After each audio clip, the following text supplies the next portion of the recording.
Okay, guys, here we are, hole number 3. I'm gonna take a first look at this at Expert. Not sure. I really don't remember this one. Oh, you know what? I think this is a very similar win to last time.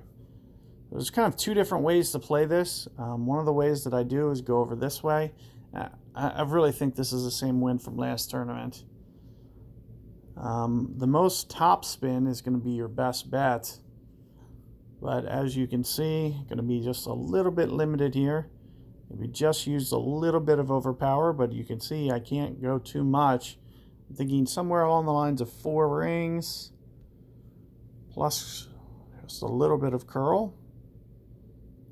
Very little on the overpower. And we'll just try to essentially get this up here as far as we can, which won't be quite as far as we're going to want. So when I go over this way, you'll want to bring things like Guardian. Now keep in mind, I think I have a Guardian 5. I did equip it.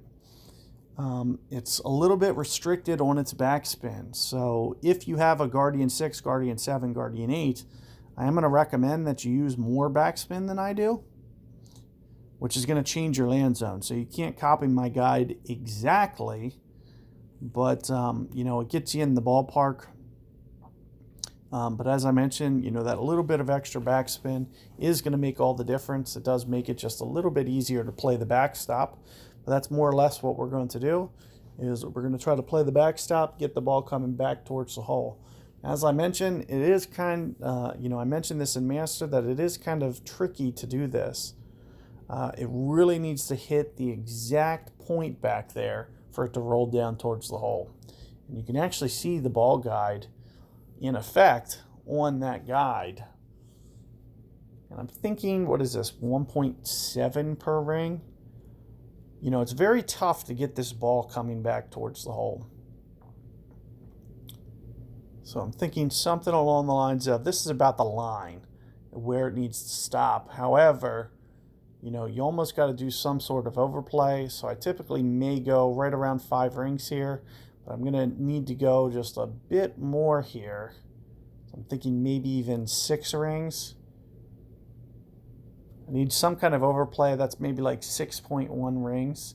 And biggest reason for I caught a great ball anyway. So I'd have to be well underplayed for that to work, which I'm not.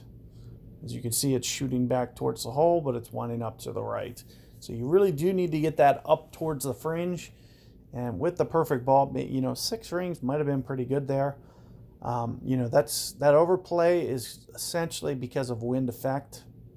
I'm essentially overplaying max club, which would typically tell me to go like 5 rings there, maybe, or 5.2 or something. And I went 6.1 because I needed an overplay for wind effect. But I also caught a great ball anyway, so it didn't even matter. But who knows? I might have even needed 6.2, 6.3 rings. It might have been, it's tough to say for sure without seeing a perfect ball. But you can see playing that backspin, it keeps you from needing to kind of weirdly curl it or anything like that. It does give you kind of a clean look at the hole. So that's one of the main reasons that I like to go that way. So keep that in mind. Good luck with that hole. I'll see you guys on the next one.